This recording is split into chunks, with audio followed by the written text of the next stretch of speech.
আসসালামু আলাইকুম। মনসুর অনলাইন স্কুলের পক্ষ থেকে সবাইকে স্বাগত। প্রিয় শিক্ষার্থী বন্ধুরা, আজকে আমি তোমাদের সাথে যে ভিডিওটি শেয়ার করতে যাচ্ছি সেটি হলো ক্লাস 7 বিজিএস অর্থাৎ বাংলাদেশ ও বিশ্ব পরিচয় প্রথম অধ্যায় পেজ 3।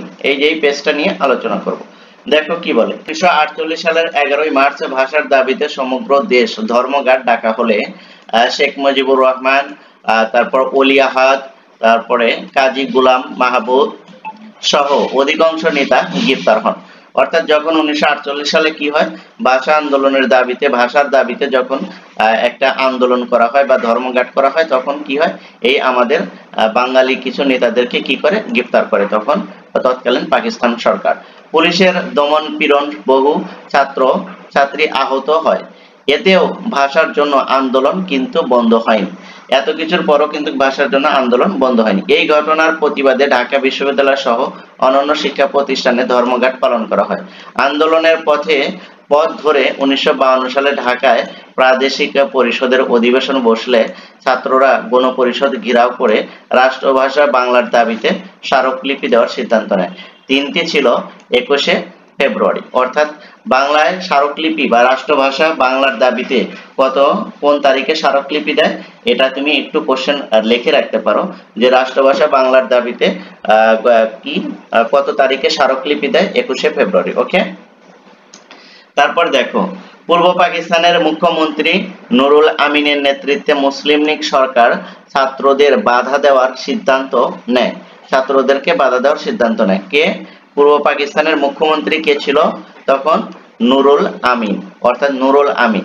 তারপর দেখো, সরকার ঢাকা বিশ্ববিদ্যালয় এলাকায় 144 ধারা জারি করে, অর্থাৎ 4 জনের বেশি একজোট হয়ে কি রাস্তায় মিছিল করতে পারবে না। কিন্তু সংগ্রামী ছাত্ররা তা মানেনি।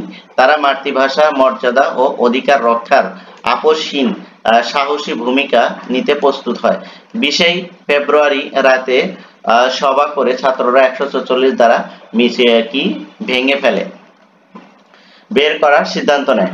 দেখো তারপরে কি বলছে, সেই দিন আন্দোলনকারীদের ঠেকাতে পুলিশ অস্ত্র হাতে ঝাঁপিয়ে পড়েছিল। প্রথমে তারা লাঠিচার্জ করলো এবং কাঁদানে গ্যাস ছুড়লো। তাতেও তা দমাতে না পারলে কি বিক্ষোভকারীদের মিছিলে নেতৃত্ব দিচ্ছিলেন আব্দুল মতিন ও গাজীউল হক। এবার গুলি চালায় পুলিশ। গুলিতে শহীদ হন রফিক উদ্দিন, আব্দুল মতি, আব্দুল জব্বার, তারপরে আব্দুল বরকত। আহতদের সংখ্যা ছিল অনেক। তাদের ঢাকা মেডিকেল কলেজে ভর্তি করা হয়।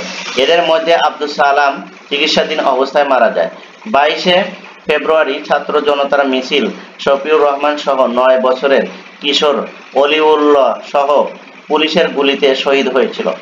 এছাড়া নাম না জানা আরো অনেক 21 এবং 22 ফেব্রুয়ারিতে নিহত হয়েছিল। তারা সবাই ভাষা শহীদ। তারপর দেখো, যেখানে পুলিশের গুলিতে তারা শহীদ হয়েছিল সেই স্থানে 23 ফেব্রুয়ারি ঢাকা মেডিকেল কলেজ ছাত্রছাত্রীরা তৈরি করে একটি শহীদ মিনার। 1963 সালে এই অস্থায়ী শহীদ মিনারটি স্থলে বড় করে শহীদ মিনার তৈরি করা হয়। এটি ঢাকা মেডিকেল কলেজের সামনে গড়া কেন্দ্রীয় শহীদ মিনার। রাইট, এখান থেকে আমাদের কি হয়, ভাষা আন্দোলনের যাত্রা শুরু হয়। দেখো এই পেজে যা যা আলোচনা করার কথা ছিল সবগুলো আলোচনা করেছি। এখান থেকে এমসিকিউ তেমন কিছু নেই।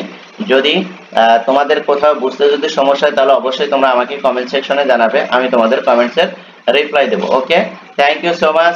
আল্লাহ হাফেজ।